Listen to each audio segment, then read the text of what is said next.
உன்னத பரமண்டலங்களில் வாசம் பண்ணுகிற அன்பில் தேவனும் அப்பா பிதாவுமாகிய யாவே தேவனுடைய நாமத்தினாலும் அவருடைய திருக்குமாரராம் கர்த்தராகிய இயேசு கிறிஸ்துவின் நாமத்தினாலும் சபையாரை வாழ்த்தி பிதாவுக்கும் குமாரனுக்கும் பரிசுத்தாவின் நிறைவோடு துதி ஸ்தோத்திரங்களை ஏறெடுக்கிறேன்.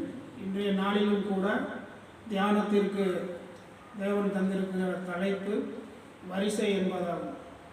ஆதார வசனம் 1 கொரிந்தியர் 15ஆம் அதிகாரம் 23ஆம் வசனம். ஆதார வசனம் 1 கொரிந்தியர் 15ஆம் அதிகாரம் 23ஆம் வசனம். வாசிங்க. அவனவன் தன் வரிசையிலே உயிர்ப்பிக்கப்படுவான். அவனவன் தன் வரிசையிலே உயிர்ப்பிக்கப்படுவான். முதற் பலனானவர் கிறிஸ்து. பின்பு அவர் வருகையில் அவருடையவர்கள் உயிர்ப்பிக்கப்படுவார்கள் சொல்லி அவனவன் தன் வரிசையிலே உயிர்ப்பிக்கப்படுவான். முதற் பலனானவர் கிறிஸ்து. பின்பு அவர் வருகையில் அவருடையவர்கள் உயிர்ப்பிக்கப்படுவார்கள் சொல்லி இங்க உயிர்த்தெழுதல்ல ஒரு வரிசை ஒழுங்கை வேத வசனம் நமக்கு தெரிவிக்கிறது. அப்போ இங்க இந்த வரிசை ஒழுங்கு என்னன்னு கேட்டீங்கன்னா, முதற் பலனானவர் கிறிஸ்துன்னு சொல்லி முதல் வரிசையில் இடம் பெற்றதா கிறிஸ்துவ அங்கே சொல்லப்பட்டிருக்கு இல்லையா? அப்போ இந்த வரிசை ஒழுங்குகள் எப்படி இருக்கு? அவனவன் தன் வரிசையில் உயிர்ப்பிக்கப்படுவான்னா, எல்லாரும் மறிச்சிருக்கிறாங்க நிறைய பேர் நமக்கு முன்னாடி. அதில் அப்பாவுக்கு முன்னாடி மகன் மறித்திருக்கிறான், மகனுக்கு முன்னாடி தாயார் மறித்திருப்பாங்க. அப்போ இந்த வரிசை ஒழுங்கு எப்படி? அப்பாவுக்கு முன்னாடி மறித்த பையனை முதல்ல எழுப்புறதா, இல்லை வயதாகி மறித்து போன அப்பாவை எழுப்புறதா? இப்படி நம்ம பிளைனாக பார்க்கும்போது அவனவன் தன் வரிசையில் உயிர்ப்பிக்கப்படுவானா. அவர் போன வருஷம் ஜூன் மாதத்தில் இறந்து போனார், இவர் பின்னாடி தானே இருந்தார், அப்போ அவர் தான் முதல்ல உயிர்ப்பிக்கப்படுவார் அப்படிங்கிற மாதிரி நம்ம நினச்சிடக்கூடாதுல்ல. அது அப்படி இல்லை. இது உலகத்தாருக்கு இல்லை இல்லையா? நமக்கு தான் நியமிக்கப்பட்டிருக்கு இந்த வரிசை ஒழுங்கு. அப்போ அவனவன் தன் வரிசையிலே உயிர்ப்பிக்கப்படுவான்னா அது என்ன வரிசை ஒழுங்கு? கிறிஸ்து முதல் பலனா ஆயிட்டார். அதே மாதிரி அவருடைய வருகையில் அவருடையவர்கள் உயிர்ப்பிக்கப்படுவார்கள் சொல்லி அவருடைய வருகையில உயிர்ப்பிக்கப்படுவார்கள்னு அங்க சொல்லியிருக்கு. ஆனா 22ஆம் வசனம் என்ன சொல்லுது பாருங்க. ஆதாமுக்குள் எல்லாரும் மரிக்கிறது போல கிறிஸ்துவுக்குள் எல்லாரும் உயிர்ப்பிக்கப்படுவார்கள். எல்லாரும் தான் உயிர்ப்பிக்கப்படுவார்கள். நல்லவன் கெட்டவன், நீதிமான் பரிசுத்தவான், பரிசுத்தவான் இல்லாதவன் அநீதிமான், எல்லாரும் தான் உயிர்ப்பிக்கப்படுவார்கள். ஆனா அவருக்கு நியாய தீர்ப்புன்னு ஒன்று இருக்கு, அதுபடி கேட்கப்படும். அது மட்டும் இல்லாம இந்த உயிர்த்தெழுதல் வரிசையில அவருடையவர்கள் அவர் வருகையில உயிர்ப்பிக்கப்படுவார்கள் சொல்லியாச்சு. அப்போ இன்னொரு இடத்துல சொல்லும்போது என்ன சொல்றது? கிறிஸ்துவுக்குள் மரித்தவர்கள் முதலாவது உயிர்த்தெழுந்திருப்பார்கள் சொல்லி எப்படி இயேசு கிறிஸ்து முதற் பலன் ஆனாரோ, அதே போல விசுவாசிகள் இடத்துல, ஊழியக்காரர்கள் இடத்துல, பரிசுத்தவான்கள் இடத்துல யார் கிறிஸ்துவுக்குள் மரிக்கிறார்களோ அவர்கள் முதலாவது உயிர்த்தெழுந்திருப்பார்கள் அப்படி சொல்லுது. அப்போ இந்த வரிசை ஒழுங்கை தான் நம்ம கவனிக்க போறோம். கிறிஸ்துவுக்குள் மரித்தவர்கள் முதலாவது உயிர்த்தெழுந்திருப்பார்கள்னா, கிறிஸ்துவுக்குள் மரிக்காம கிறிஸ்துவுக்காக ரத்த சாட்சியாக மரித்தவர்கள் தான் முதலாவது உயிர்த்தெழுந்திருப்பார்கள் அங்கே அந்த மென்ஷன் பண்ணுது. ஆனால் ரத்த சாட்சியாக மரிக்காம கிறிஸ்துவுக்காக ஊழியம் பண்ணவர்கள், பிரசனம் பண்ணவர்கள், சுவிசேஷம் செய்தவர்கள், சபைக்கு ஒழுங்காக சபை நியமனங்களை கடைபிடித்து மரித்தவர்கள், இவர்கள்லாம் அப்போ கிறிஸ்துவுக்குள் மரித்தவர்களாக ஆக மாட்டார்களா? அப்போ இந்த வரிசை ஒழுங்கு என்ன அப்படிங்கிறத நம்ம பார்க்குறோம். அப்போ இந்த மரித்தவர்கள் உயிர்த்தெழுதலை குறிக்கும் போது இங்கே அவர் 2-3 ஸ்டாண்டர்டு, அதாவது ஒரு ஒழுங்கை காட்டுறார், லைன் காட்டுறார். எப்படின்னு பார்த்தீங்கன்னா, கிறிஸ்துவுக்குள் மரித்தவர்கள் முதலாவது உயிர்த்தெழுந்திருப்பார்கள். அதுக்கப்புறம் அந்த உயிர்த்தெழுதலினுடைய ஒழுங்குகள் எந்த இடத்துலலாம் சொல்லப்பட்டிருக்கு உங்களுக்கு தெரியுதா? 1 தெசலோனிக்கேயர் 4ஆம் அதிகாரம் 16-17. ஏனெனில் கர்த்தர் தாமே ஆரவாரத்தோடும் 1 தெசலோனிக்கேயர் 4ஆம் அதிகாரம் 16-17 ஏனெனில் கர்த்ததாமே ஆரவாரத்தோடும் ஏனெனில் கர்த்தர் தாமே ஆரவாரத்தோடும் பிரதான தூதனுடைய சத்தத்தோடும் பிரதான தூதனுடைய சத்தத்தோடும் தேவ எக்காலத்தோடும் தேவ எக்காலத்தோடும் வானத்திலிருந்து இறங்கி வருவார். வானத்திலிருந்து இறங்கி வருவார். அப்பொழுது கிறிஸ்துவுக்குள் மரித்தவர்கள் அப்பொழுது கிறிஸ்துவுக்குள் மரித்தவர்கள் முதலாவது எழுந்திருப்பார்கள். பின்பு உயிரோடு இருக்கும் நாமும் கர்த்தருக்கு எதிர்கொண்டு போக மேகங்கள் மேல் அவர்களோடு கூட ஆகாயத்தில் எடுத்துக்கொள்ளப்படுவோம். இவ்விதமாய் எப்பொழுதும் கர்த்தருடனே கூட இருப்போம் சொல்லி அங்க வந்து தெசலோனிக்கர்ல வந்து பவுலடிகள் சொல்றாரு. அப்போ உயிரோடு இருக்கிற நாமும் அப்படிங்கிறாரு. அப்போ உயிரோடு இருக்கிற நாமும்னு அன்னைக்கு அவரை சேர்த்து சொன்னாரு. ஆனா அவர் இன்னைக்கு உயிரோடு இருக்காருன்னா இல்ல, மரித்து போயிட்டாரு. அப்போ உயிரோடு இருக்கிற நாமும்னா கிறிஸ்து வருகிற அந்த நேரத்தில் யார் உயிரோடு இருக்கிறார்களோ அவர்கள் கிறிஸ்துவருடையவர்கள் எடுத்துக்கொள்ளப்படுவார்கள் தான் அங்கே புரிஞ்சுக்கிறவங்களா இருக்கும். அப்போ இந்த மேல் வசனத்தில் என்ன சொல்றது? கிறிஸ்துவுக்குள் மரித்தவர்கள் முதலாவது உயிர்த்து எழுந்திருப்பார்கள்னு சொல்றேன் இல்லையா? வேற அடுத்தது பின்பு உயிரோடு இருக்கும் நாம் இல்லை, அது பின்பு அது எடுத்துக்கொள்ளப்படுது. உயிரோடு இருக்கும் நாம் ரகசிய உரையை குறித்து அவர் சொல்றாரு. உபத்திரவ காலத்துக்கு முன்னாடி சபையும் பரிசுத்தவான்களும் மக்களும் எடுத்துக்கொள்ளப்படுறதா அவர் சொல்றது. அதே நேரத்தில் உயிர்த்தெழுதல் எந்தெந்த இடத்துல எத்தனை வகைப்படுது இல்லையா? கிறிஸ்துவுக்குள் மரித்தவர்கள் முதலாவது உயிர்த்தெழுந்திருப்பார்கள். அப்போ கிறிஸ்துவுக்குள் மரிக்காதவர்கள் சுவிசேஷ ஊழியம் பண்ணுறவங்க இருக்கான், பிரசங்கியாக இருக்கான் இல்லையா? அப்புறம் சபை ஒழுங்கு நியமங்களை கடைபிடித்து சபை கட்டுகளுக்குள்ள இருக்கிற உண்மையாக வேலை செஞ்சவங்களாம் இருக்காங்களா, அவங்களாம் இப்படி உயிர் தெழுந்திருப்பாங்க. கிறிஸ்துவுக்குள் மரித்தவர்கள் மட்டும்தான் முதலாவது உயிர் தெழுந்திருப்பார்களா அப்படிங்கிறதாங்க கேள்வி. ஏன்னா இந்த முதலாவதுன்னு சொன்னதுனால தான் இந்த வரிசை ஒழுங்கு நம்ம தியானிக்க வேண்டியது இருக்கு. முதலாவதுன்னா அடுத்தது ரெண்டாவது இருக்கும்ல, ரெண்டாவதுனா மூணாவது இருக்கும்ல இல்லையா? அப்போ ஒரு கிளாஸ் ரூம் இருக்குன்னா அந்த கிளாஸ் ரூமில் முதல் வரிசை மாணவர்களும் முதல் பெஞ்சில் உட்காந்து கவனிக்க வைப்பாங்க. சில நல்ல டீச்சர் என்ன செய்வாங்கன்னா முதல் வரிசை மாணவர்கள் படிக்கிறவங்களாம் பின்னாடி போட்டுட்டு நல்லா படிக்காதவங்க கவனிக்க முடியாதவங்களாம் முன்னால் போட்டு உட்கார சொல்லி கொடுப்பாங்க இல்லையா? அப்போ இந்த முதல் வரிசை ஒழுங்கிலே வித்தியாசம் இருக்குவாருங்க ஆசிரியர்களை பொறுத்து. அது மாதிரி வந்து இந்த முதல் வரிசையில் எப்படி இடம் பெறுறது, என்னென்ன வரிசைகள் இருக்குங்கிறது தான் நம்ம வந்து இந்த வரிசைங்கிற இதில் தியானிக்கிறோம். அப்போ இங்கே நம்ம 15ஆம் அதிகாரத்திலே 1 Corinthians 15ஆம் அதிகாரத்திலே 20லேருந்து திரும்ப 22 வரைக்கும் வாசிக்கிறோம். கிறிஸ்துவோ மரித்தோரிலிருந்து எழுந்து நித்திரை அடைந்தவர்கள் முதல் பலனானார். மனுஷனால் மரணம் உண்டானபடியால் மனுஷனால் மரித்தோரின் உயிர்த்தெழுதலும் உண்டாயிற்று. ஆதாமுக்குள் எல்லாரும் மரிக்கிறது போல கிறிஸ்துவுக்குள் எல்லாரும் உயிர்ப்பிக்கப்படுவார்கள் சொல்லி இந்த எல்லாரும் உயிர்ப்பிக்கப்படுவார்கள் மொத்தத்தில் சொல்லிடுச்சு, ஒரு காமன் ஸ்டாண்டர்டை சொல்லிடுச்சு இல்லையா? அப்போ இந்த பொது வரிசை ஆயிடுச்சு இது இல்லை இல்லையா? அப்போ இதில் முதலாவது உயிர் தெளிந்திருப்பார்கள், ரெண்டாவது உயிர் தெளிந்திருப்பார்கள்ங்கிறதெல்லாம் இல்லை. எல்லாருமே அந்த முதல் வரிசையை பெறுவதற்கு ஆண்டவர் வந்து நம்மளை வந்து ரேஸில் ஓட விட்டுருப்பார். பந்தயத்தில் ஓடுகிறவர்கள் எல்லாரும் ஓடுவார்கள். ஆனால் வந்து முதல் பரிசை முதலாவது ஓடி போகிறவனுக்கு தான் அந்த பரிசும் கோப்பையும் கிடைக்கும் இல்லையா? அதனால் பந்தய பொருளை பெற்றுக்கொள்ளும்படிக்கு நான் ஓடுகிறேன் தொடர்கிறேன்னு சொல்லி அங்கே பவுலடிகள் சொல்கிற மாதிரி இங்கே வந்து எல்லாரும் அந்த ரேஸில் கலந்துக்கணுங்கிறது தான் இங்கே அந்த நியமனமாக இருக்குது. அப்புறம் பாருங்கள் அதுலேயே 45 பாருங்கள், 1 Corinthians 15:45. அந்தப்படியே முந்தின மனுஷனாகிய ஆதாம் ஜீவாத்மா ஆனான் என்று எழுதியிருக்கிறது. பிந்தின ஆதாம் உயிர்ப்பிக்கிற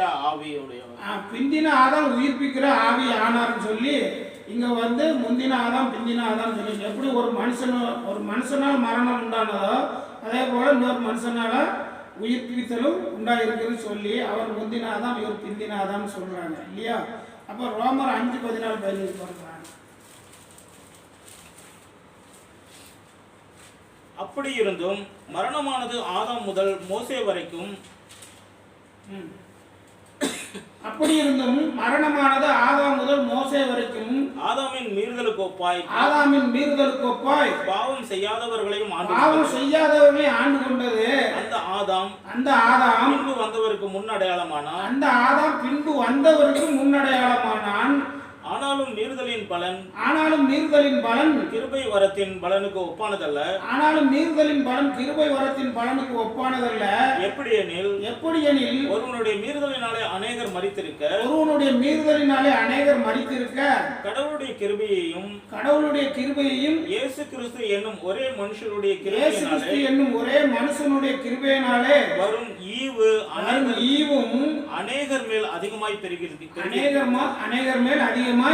பெருகி இருக்கிறதுன்னு சொல்லி, அந்த ஆதாம் செய்த பாவத்தினால நமக்கு அந்த கீழ்ப்படியாமையின் மகனால நமக்கு மரணம் நேரிட்டது. அதே நேரத்தில் கீழ்ப்படிந்த ஒரு மகனுடைய பிதாவுக்கு எல்லா வகையிலும் மரண பரியந்தம் கீழ்ப்படிந்து நம்மளை மீட்கும் பொருளாக அவர் உழைக்கிறதை செலுத்தி நம்மளை மீட்டு விட்டார் இல்லையா? அப்போ அது கிருபை வரம் அப்படிங்கிறாரு. அப்போ இங்க உயிர்ப்பிக்க ஆவியானார் அப்படின்னு சொல்லப்படுறது இல்லையா? 2 கொரிந்தியர் 3:6 வாசிங்க.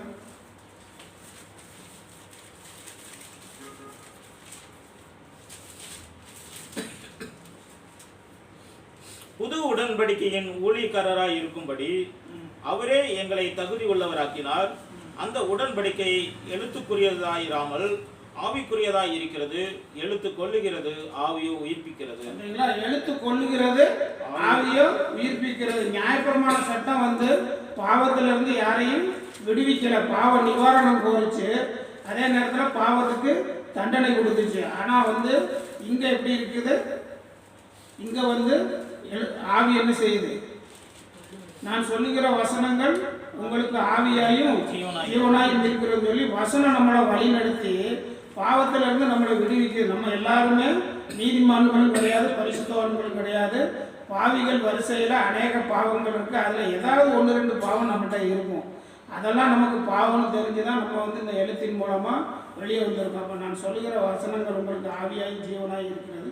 எழுத்து கொள்கிறது, ஆவி உயிர்ப்பிக்கிறது. வார்த்தையாக இயேசு கிறிஸ்து தான் நம்மளை உயிர்ப்பிக்கிறாருங்கிறத அங்கே பார்க்குறோம். அப்புறம் அதுலேயே அந்த ரோமர் 5ஆம் அதிகாரத்திலே பாருங்கள்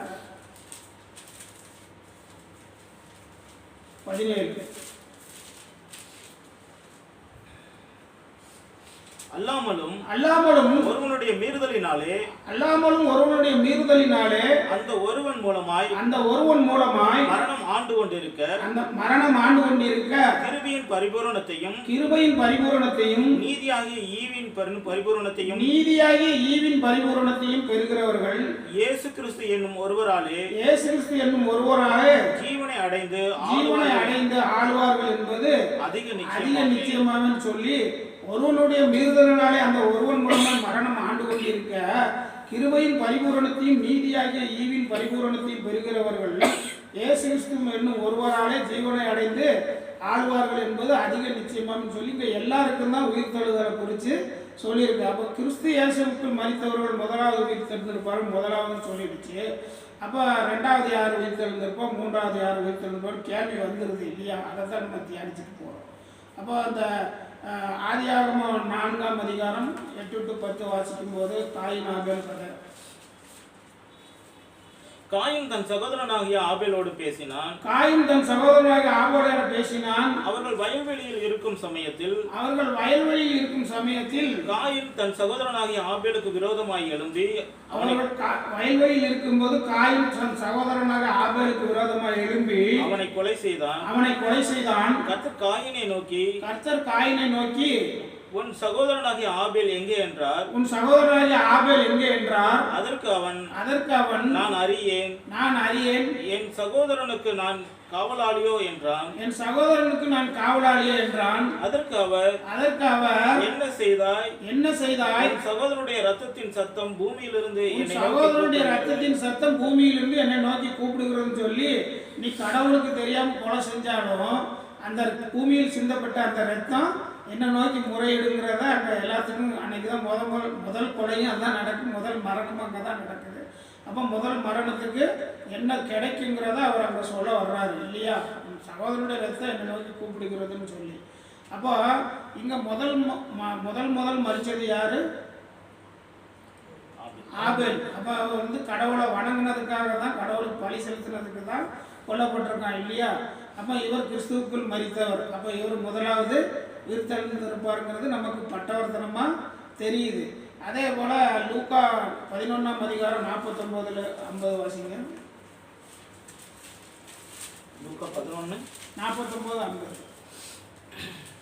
ஆதலால் தேவ ஞானமானது நான் தீர்க்கதரிசிகளையும் அப்போஸ்தலர்களையும் அவர்களிடத்தில் அனுப்புவேன். அவர்களில் சிலரை கொலை செய்து சிலரை துன்பப்படுத்துவார்கள். ஆபேலின் ரத்தம் முதல் பலிபீடத்துக்கும் தேவாலயத்துக்கும் நடுவே கொலையுண்ட சகரியாவின் ரத்தம் வரைக்கும் உலக தோற்றம் முதற்கொண்டு சிந்தப்பட்ட சகல தீர்க்கதரிசிகளுடைய இரத்த பலியையும் இந்த சந்ததியினிடத்தில் கேட்கப்படத்தக்கதாக அப்படி செய்வார்கள் என்று சொல்கிறதுன்னு சொல்லி உங்களை மனம் திரும்ப செய்வதற்கு தீர்க்கதரிசிகளையும் அப்போஸ்தலர்களையும் நான் அனுப்புனேன். ஆனாலும் நீங்கள் அது மனம் திரும்பாம போய் அந்த வேத வசனத்துக்கு செவி கொடுக்காம போய் அந்த உயிர்ப்பிக்கிற ஆவிக்கும் நீங்கள் உயிர்த்தெழுதல் அடையக்கூடிய அந்த ஒரு வாய்ப்பையும் நீங்கள் புறக்கணித்து அவர்களை வந்து கொலை செய்து துன்பப்படுத்தினீங்க. நம்ம அந்த வரிசையில் அவர் சொல்லும்போது சொல்லுவார், அவரே சொல்லிட்டார், ஆபேலின் ரத்தம் முதல் பலிபீடத்துக்கும் தேவாலயத்துக்கும் நடுவே கொலையுண்ட சகரியாவின் ரத்தம் வரைக்கும் உலக தோற்றம் முதல் சிந்தப்பட்ட. இப்போ நம்ம என்னைக்கு உலகம் முடியுதோ அன்னைக்கு வரைக்கும் செய்தலாம் கிறிஸ்துவுக்காக ரத்தம் சிந்துறாங்களோ கொலை போகிறாங்களோ அந்த ரத்தம் வரைக்கும் இந்த சந்ததியினத்தில் கேட்கப்படும் சொல்கிறாரு. அப்போ இந்த சந்ததியினத்தில் அன்னைக்கு சொல்லிட்டாருன்னா அவங்க தான் சொல்லிட்டு நம்ம கடந்து போக முடியுமா?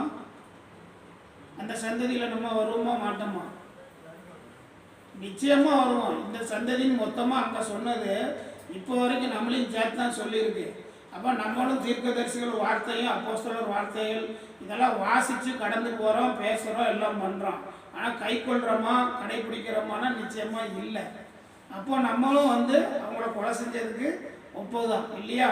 அவருடைய வார்த்தைகளை கை கொள்ளாமல் போனாலே அவர்களை கொலை செய்ததுக்கு ஒப்புதான். இப்போ நம்ம சாதாரணமாக பைபிள்னு இங்கே அடிக்க வச்சுட்டோம், சாதாரணமாக கையில் தூக்கிட்டு போகிறோம், வீட்டில் அங்கே வைக்கிறோம் இங்கே வைக்கிறோம். இது வார்த்தைங்கிறத சாதாரண ஒரு புஸ்தகங்கிற மாதிரியே டீல் பண்ணுறோம்.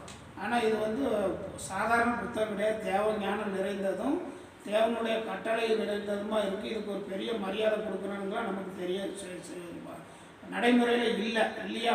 அப்போ இங்கே அப்போஸ்தலர் தீர்க்கதரிசிகளை கொலை செய்த குறித்து சொல்லும்போது 12 அப்போஸ்தலரும் பலவிதமாக துன்புறுத்தப்பட்டு கொலை செய்யப்பட்டிருக்கார்கள். அப்போ அந்த மார்க்கு ஏசாயெல்லாம் பார்த்தீங்கன்னா ஏசாயாவை முன்ன ஒருத்தரும் பின்ன ஒருத்தரும் நின்று நடு மண்டையில் வாழை ரம்பத்தால் அறுக்கிறது, ஒருத்தவங்க இந்த சைடுமா நின்றுட்டு ஷார்ப்பான பிளேடு அதே மாதிரி ரம்பத்தினால அப்படி செதுக்கிறது. இப்படி பீஸாக வெட்டினா இப்படி இருக்கும், கொத்துக்கறி போடுங்க ஸ்லைஸ் போடுங்கன்னு சொல்கிறது மாதிரி எப்படி இருக்கும் பாருங்கள். ஏசாய செஞ்ச தப்பு என்ன? 66 புத்தகத்துக்கு ஈடாக 66 புத்தகத்தை எழுதினவர் இல்லையா? இயேசு கிறிஸ்துவனுடைய பிறப்பு முதல் இறப்பு வரைக்கும் ஆளுகை செய்கிற வரைக்கும் தெரிவித்த தீர்க்கதரிசி. அவருக்கு எப்படி மரணம் ஏற்பட்டிருக்கு பாருங்கள். அதே மாதிரி மார்க்கு பார்த்தீங்கன்னா தீயை வச்சு கொளுத்தப்பட்டுட்டார் அலெக்சாண்ட்ரியாவில். சுவிசேஷ பிரசங்கம் பண்ணிகிட்டு இருக்கல சர்ச்சுக்களை புகுந்து வெளியே எடுத்துகிட்டு வந்து தீயை வச்சு கொளுத்தப்படுறாரு. முதல் நாளே 80% அவர் வெந்து போகிறாரு. மறுநாளும் வந்து அவர் இன்னும் சாகலையான்னு எவ்வளோ துன்புறுத்தப்பட முடியுமோ அவ்வளோ துன்புறுத்தலுக்கு உள்ளாக்கி திரும்பவும் தீயை வச்சு கொடுத்தது அந்த 20%ம் இது பண்ணுறாரு. அப்போ இது நம்ம மார்க்கு வாசிங்க 6-7 கடந்து போயிருக்கோம் இல்லையா? இல்லை வாசி அப்படி சொல்கிறேன் 6-7ன்னு வாசிட்டு நம்ம போயிட்டு இருக்கோம். ஆனால் மார்க்கு பட்ட அந்த துன்பத்துக்கு ஈடாக குறைந்தபட்சம் அந்த மார்க் அதிகாரத்தில் சொன்ன அந்த எல்லா வசனங்களையும் நம்ம வாசிச்சிருக்கோமா? அந்த மார்க் புத்தகம் முழுக்க நமக்கு நினைவில் இருக்கா? அதில் 1-2 நம்ம கை கொண்டு நடக்க முயற்சிக்கிறோமா அப்படின்னா இல்லவே இல்லை. ஏன்னா இந்த உலகமும் இந்த சமூகமும் நம்மளை வந்து வாழ்க்கையை வந்து ரொம்ப கஷ்டப்படுத்தி வச்சுருக்கு. அதனால் அந்த வாழ்க்கையை கடந்து போகிறதுக்கே மிக கஷ்டமாக இருக்கும்போது அதோடு அந்த நியமங்களையும் கை கொண்டு நடக்கிறது நமக்கு அரிதான விஷயமா ரொம்ப இடையூறாக இருக்கிற மாதிரி இருக்குது. ஆனால் அப்படி அல்ல. வேதத்தை நேசிக்கிறவர்களுக்கு மிகுந்த சமாதானம் உண்டு. கர்த்தருக்கு கீழ்ப்படிதலுக்கும் தாழ்மைப்படுதலுக்கும் வரும் பலன் ஐஸ்வர்யம், கனம், மகிமையும் ஜீவனுமாம்னு சொல்லிடுச்சு. அதை நம்ம வந்து எடுத்துக்கிடாதனால இந்த உலகத்தோட கலந்து உலகத்தார் போல ஓடிக்கிட்டே இருக்கும். அதான் அன்னைக்கு ஐயா சொல்லும்போது, ஸ்டாலின் ஐயா வீட்டில் வச்சு பேசும்போதோ இல்லை இங்கே பேசும்போது வசனம்ங்கிற தலைப்பில் கடந்த வாரம் பேசும்போது ஆண்டனி ஐயா, சார்லஸ் ஆண்டனி ஐயா சொன்னார், என் ஆத்மா மண்ணோடு ஒட்டி கொண்டு இருக்கிறது. அப்போ நம்ம சாதாரணமாக நம்ம வந்து மரணித்து அதில் ஒட்டிகிட்டு இருக்க மாதிரி நினச்சிக்கிடுவோம் அந்த வசனத்தை. ஆத்மா மண்ணோடு ஒட்டி கொண்டு இந்த மண்ணின் இச்சைகள், இந்த உலக ஆசைகள், இதை விட்டு என் ஆத்மா வெளியே வராமல் அதை பற்றி கொண்டு இருக்கிறதுங்கிறத அவர் அன்றைக்கி அழகாக எடுத்து சொன்னார் இல்லையா? அது மாதிரி நம்ம அப்படிப்பட்டவர்களாக இருக்கிறோம். அப்போ இந்த முதலாம் உயிர்த்தலில் பங்கடையணும்னா கிறிஸ்துவுக்குள் மரித்தவர்கள் முதலாவது உயிர் தருவார்கள் சொல்லி இப்போ ஆபேல் முதல் சகரியா வரைக்கும் உலக தோற்றம் முதல் உலக முடிவு வரைக்கும் ரத்தம் சிந்துகிற எல்லா ரத்த பலியும் அவர்களுடைய மரணத்தையும் அவர் கேட்பார். கிறிஸ்துவுக்குள் மரித்தவர்களை உயிர்த்தலை பண்ணுவாருங்கிறத வசனத்தின் மூலமாக பார்த்துட்டோம். அப்போ இந்த வரிசை ஒழுங்கை தானே தியானிக்க வந்தோம். அப்போ இவங்களை சொல்லியிருக்கோம். அப்போ இந்த வரிசை ஒழுங்கை தான் பார்க்கணும். ஆபேல்லேருந்து ஆரம்பிச்சாச்சு, சகரியா வரைக்கும் வந்தாச்சு. அப்போது பேதுருவை வந்து யார் கூப்பிட்டு போகிறா? அந்திரேயை தான் கூப்பிட்டு போகிறாரு. மேசியாவை கண்டுன்னு சொல்லி அவரை வந்து கூட்டிகிட்டு போகிறது யார்? அந்திரேயா தானே. அப்போ பாருங்கள், யோவான் 1:40.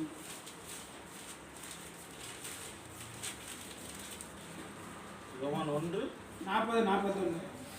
யோவான் சொன்னதை கேட்டு அவருக்கு பின் சென்ற 2 பேரில் ஒருவன் சீமோன் பேதுருவின் சகோதரனாகிய அந்திரேயா என்பவன் அவன் முதலாவது தன் சகோதரனாகிய சீமோனை கண்டு மேசியாவை கண்டோம் என்று சொன்னான். மேசியா என்பதற்கு கிறிஸ்து என்று அர்த்தமாம். மேசியா என்பதற்கு கிறிஸ்து என்ற அர்த்தமான கிறிஸ்து இயேசுவை சந்திச்சோம் அப்படின்னு முதல்ல பேதுருவுக்கு அறிமுகப்படுத்தி கூட்டிகிட்டு போய் இயேசு கிறிஸ்துகிட்ட காட்டினது யார்? அந்திரேயா. அப்போ முதல்ல யாருக்கு அப்போஸ்தலரா 12 அப்போஸ்தலரை நியமிக்கும் போது யாரை நியமிச்சிருக்குன்னு இயேசு கிறிஸ்து முதல் வரிசையில் யாருக்கு? இவர் தானே முதல்ல வந்து நம்மளை பார்த்தாரு, தம்பியை கூப்பிட்டு வந்து அறிமுகப்படுத்தினார். அது மூலமாக அவங்க கூட போகல, அவங்க இவங்களெல்லாம் பார்த்தோம் அப்படின்னு சொல்லி அந்திரேயாவுக்கு தானே முதல்ல கொடுத்துருக்கணும். ஆனால் அந்த வரிசை ஒழுங்கு வரலை. இங்கே அப்போஸ்தலர் நியமிக்கையில் மத்தேயு 10:2 வாசிங்க.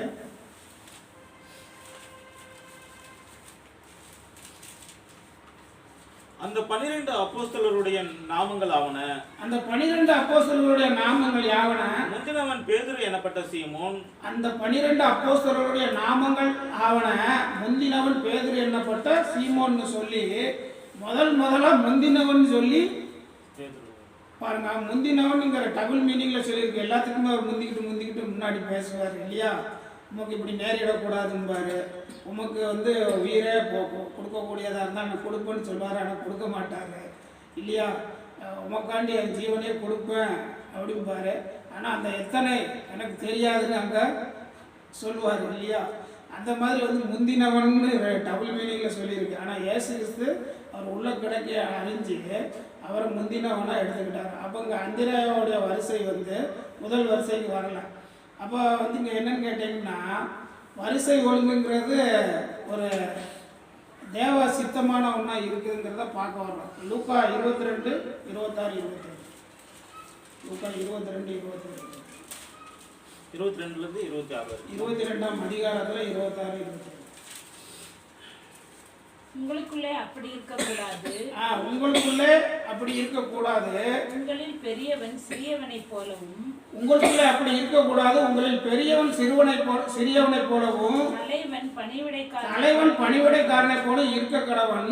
பந்தி இருக்கிறவனோ பணிவிடை செய்கிறவனோ எவன் பெரியவன்? பந்தி இருக்கிறவன் அல்லவா? அப்படி இருந்தும் நான் உங்கள் நடுவிலே பணிவிடைக்காரனை போல இருக்கிறேன்னு சொல்லி விருந்து உபச்சாரத்துக்கு வந்த விஐபி பெரியாளா இல்லை அங்கே சர்விங் பண்ணுற சர்வர் பெரியாளா அப்படின்னு கேட்டுட்டு விருந்துக்கு வந்த விஐபி தான் பெரியாள். ஆனாலும் நான் உங்களுக்கு தலைவராக இருந்தோம், நான் அந்த கனம் மகிமையை ஏற்றுக்கொள்ளாமல் நான் ஊழியம் கொள்ள வராமல் ஊழியம் செய்ய வந்தேன்னு இன்னொரு இடத்துல சொல்கிறார் அவர். அப்போ இங்கே வந்து முதன்மை வரிசை வந்து இங்கே பெரிய விஷயம் அல்ல அப்படிங்கிறத வந்து அவர் குறிக்கிறார். இயேசு கிறிஸ்துவே நினைச்சிருந்தாலும் அவர் முதன்மை ஆக முடியாது. ஏன்னு கேட்டீங்கன்னா பிதா சித்தம் கொண்டு அவரை முன்குறித்து அழைத்து அனுப்புனதுனால தான் அவர் முதற் பலனாக ஆக முடிஞ்சது இல்லையா? அதே போல பிதா ஒருவனை இழுத்துக்கொள்ளாவிட்டால் ஒருவனும் என்னிடத்தில் வரான், என்னை அல்லாமல் ஒருவனும் என் பிதாவினிடத்தில் வரான்னு சொல்லி அவர் செலக்ட் பண்ணி இவர்கிட்ட கொடுத்து இவர் வழி நடத்தினாதான் அந்த வரிசைக்கு நம்ம தகுதியுடையவர்கள் ஆகுங்கிறத இங்கே பார்க்குறோம். அப்புறம் யோவான் 13:23 வாசிங்க.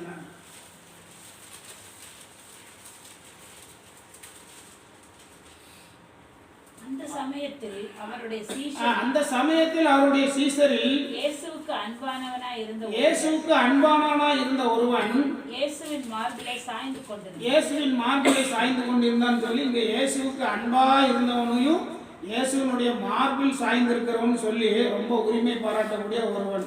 அவன் சொன்னதுனால யாரை சொல்றது? யோவான் அவரை சொல்றதுன்னு நமக்கு தெரியும் இல்லையா? அப்போ இயேசுவோட மார்பில் சாய்ந்து கிடந்த யோவானுக்கு அப்போஸ்தலர் வரிசையில் முதல் இடம் கிடைக்கல இல்லையா? அப்போ இங்கே வந்து ஏதோ ஒரு தேவ நியமனம் மறைபொருளாக இருக்குது இல்லையா? அதே பாருங்க. அப்புறம் வந்து அந்த மரித்தவர்கள் உயிர்த்தெழுதல்ல இயேசு கிறிஸ்துவுக்குள் மரித்தவர்கள் முதலாவது எழுந்திருப்பார்கள்ங்கிற பார்த்தோம் இல்லையா? அப்போ இங்கே வந்து முதலாவது இயேசு கிறிஸ்துவாக உயிர்த்தெழுந்த இரத்த சாட்சியம் மறித்தது யாருக்கு? முதலாவது இயேசு ஸ்தேவான். வேற ஸ்தேவான் வேற அவருக்கு அடுத்தடுத்து மறித்திருப்பாங்கல்ல, வேற யார் கரெக்டுங்க? அதுக்கு முன்னாடி ஸ்தேவானுக்கு முன்னாடி ஒருத்தர் புதிய ஏற்பாட்டில் அவர் ரெண்டாவது. அதுக்கு முன்னாடி ஒருத்தர் உயிரை யோவான் ஸ்நானகர் இல்லையா? யோவான் ஸ்நானகர் கொடுத்துருக்காரு. ஆனால் இவங்க 3 பேருக்கு முன்னாடி புதிய ஏற்பாட்டில் நிறைய பேர் கிறிஸ்துவுக்காக உயிரை கொடுத்துருக்காங்க. யாருன்னு தெரியுமா?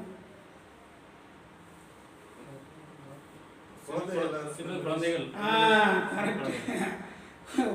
பூமியில உங்களுக்கு நற்செய்தியை அறிவிக்க எல்லா மனுஷரும் சந்தோஷப்படுகிற ஒரு நற்செய்தியை அறிவிக்கிறேன்னு சொல்லிட்டு 2.5 வயசு குழந்தை பூரா கிறிஸ்துவுக்காக முதலாவது மரிச்சிருக்காங்க இல்லையா? அப்போ கிறிஸ்துவுக்காக முதலாவது மரித்தவர்கள் அந்த குழந்தைகள் தான். அப்போ கிறிஸ்துவுக்குள் மரித்தவர்கள் முதலாவது உயிர் தெழுந்திருப்பார்கள். யார் உயிர் தெழுந்திருப்பா? அந்த குழந்தைகள் தான் முதல்ல உயிர் தெழுந்திருப்பாங்க. அதுக்கப்புறம் வந்து அவர் சொன்ன மாதிரி ஆபேல் சகரியாவிலிருந்து அந்த வரிசைப்படி கொண்டு வந்து அப்புறம் இங்கே ஸ்தேவான் வருவார், யோவான் ஸ்நானகர் வருவார், யாக்கோபு வருவார் இல்லையா? அப்போ அதை வாசிங்க. அப்போஸ்தலர் 7:59.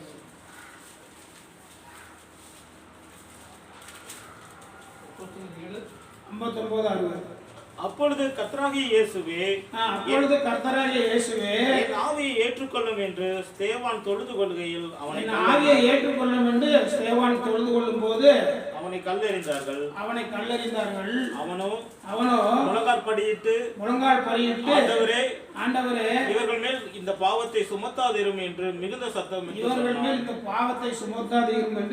சத்தமிட்டு சொல்லி நித்திரை இழந்தான்னு சொல்லி இவ்வளோத்துக்கும் ஸ்தேவான் ஒரு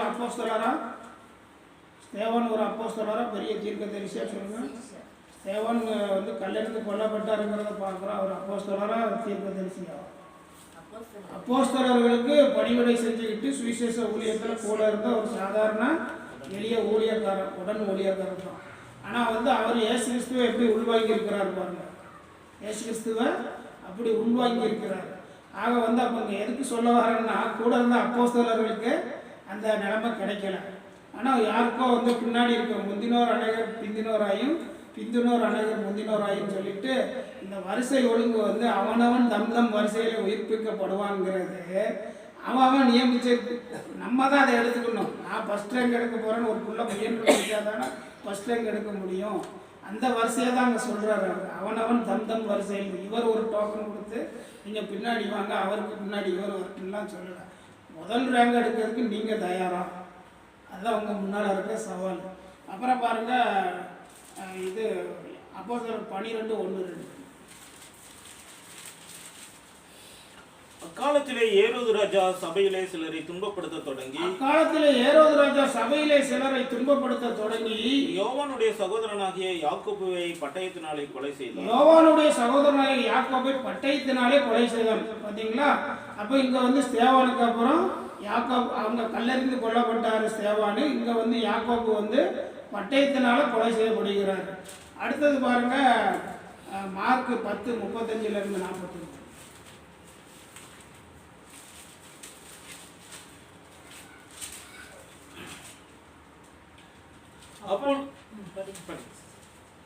அப்பொழுது செபதேவின் குமாரராகிய யாக்கோபும் யோவானும் அவரிடத்தில் வந்து, போதகரே, நாங்கள் கேட்டுக்கொள்ள போகிறதை நீர் எங்களுக்கு செய்ய வேண்டும் என்று விரும்புகிறோம் என்றார்கள். அப்பொழுது செபதேவின் குமாரனாகிய யாக்கோபும் யோவானும் அவரிடத்தில் வந்து, போதகரே, நாங்கள் கேட்டுக்கொள்ள போகிறதை நீர் எங்களுக்கு செய்ய வேண்டும் என்று விரும்புகிறோம் என்று சொல்லி யோவானு யாக்கோபு இயேசு கிறிஸ்துவிட்ட போய் ஒரு விண்ணப்ப கோரிக்கையை வைக்கிறாங்க. அடுத்தது அவர் அவர்களை நோக்கி நான் உங்களுக்கு என்ன செய்ய வேண்டும் என்று விரும்புகிறீர்கள்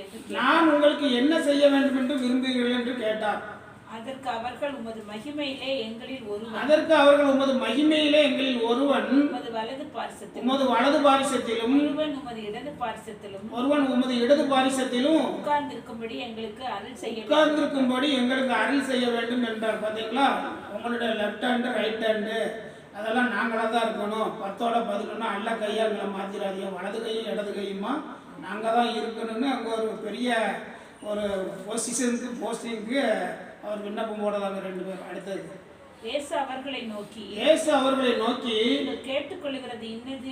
நீங்கள் கேட்டுக்கொள்கிறது இன்னது என்று உங்களுக்கே தெரியவில்லைன்ட்டார். நீங்கள் என்ன கேட்குறீங்கிறத உங்களுக்கு தெரியலப்பா. நான் என்னமோ சாதாரணமாக உங்கள் கூட இருக்கிறதுனால சாதாரணமாக ஐயா நீங்கள் ராஜாவாக வருவீங்கன்னு எல்லாரும் சொல்லிட்டு இருக்கோம். ஒருவேளை அப்படி வந்துட்டீங்கன்னா லெஃப்ட் ரைட்டாக நாங்கள் இருக்கிறதுக்கு ஒரு காரியத்தை செய்து சாதாரண விண்ணப்பம் போடுறோம். சொல்லுங்க. அடுத்து நான் குடிக்கும் பாத்திரத்தில் நீங்கள் குடிக்கவும் நான் பெரும் ஸ்நானத்தை நீங்கள் பெறவும் உங்களால் கூடுமா என்றார். அதற்கு அவர்கள் கூடும் என்றார்கள். இயேசு அவர்களை நோக்கி நான் குடிக்கும் பாத்திரத்தில் நீங்கள் குடிப்பீர்கள். நான்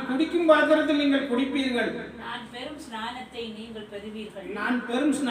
நீங்கள் பெறுவீர்கள். ஆனாலும் என் வலது பாரிசத்திலும் என் இடது பாரிசத்திலும் உட்கார்ந்திருக்கிறது எவர்களுக்கு ஆயத்தம் பண்ணப்பட்டிருக்கிறதோ அவர்களுக்கே அல்லாமல் மற்றொருவருக்கும் அதை அருளுவது என் காரியமல்ல என்றார். என் காரியமல்லன்னு சொல்லிட்டார். அப்ப இங்க யாரையும் ஃபர்ஸ்ட் செகண்ட்னு வரிசைப்படுத்தி இது பண்றது அவருடைய காரியம் அல்ல, அது பிதாவினுடைய சித்தம். இவர் எதனாலும் பிதாவிட்ட கேட்டு தான் செய்கிறாரு. லாசருவே வெளியே வான்னு உடனே போய் கூப்பிடல. வானத்துக்கும் பூமிக்கும் ஆண்டவரே இல்லையா, நீர் எப்போது என்னுடைய விண்ணப்பத்துக்கு செவி கொடுக்கிறீர், ஆனாலும் சுற்றி இருக்கிற ஜனங்கள் இதை விசுவாசிக்கும்படியாக நீர் வந்து அருள் செய்யணும்னு பிதாட்ட கேட்டு தான் செய்கிறாரு. 5 அப்பம் 2 மீன் எடுத்து எல்லாத்துக்கும் புட்டு கொடுங்கன்னு மந்திரம் போட்டு கொடுக்கல. அதையும் வானத்தை அண்ணாந்து பார்த்து பிதாவே ஆசீர்வதின்னு சொல்லி தான் எல்லாத்துக்கும் புட்டு கொடுத்தாங்க. அப்போ அவர் பிதாவிட்ட சின்ன விஷயங்கள்லாம் அங்கே உத்தரவு வாங்கி தான் செய்கிறாரு. அப்போ இதை மட்டும் கூடவே இருக்காங்க, மார்பில் சாஞ்சிருக்கான் யோவானு, சரி எடுத்துகிட்டு போடான்னு சொல்ல முடியாது. அப்போ பிதாவினுடைய சித்தப்படி தான் இந்த வரிசை ஒழுங்குகள் கிடைக்கிது. அந்த பிதாவினுடைய சித்தம் எதுவாக இருந்தாலும் இந்த வரிசை ஒழுங்கை அடைவதற்கு, முதலாவது உயிர் தழுவார்கள்ங்கிற அந்த வரிசை ஒழுங்கை அடைவதற்கு நம்ம தான் முயற்சி எடுக்கணும் இல்லையா. அதைத்தான் அங்கே வந்து வேதம் நமக்கு வரிசையாக சொல்லிட்டு வருது. லூக்கா 12:50 வருது.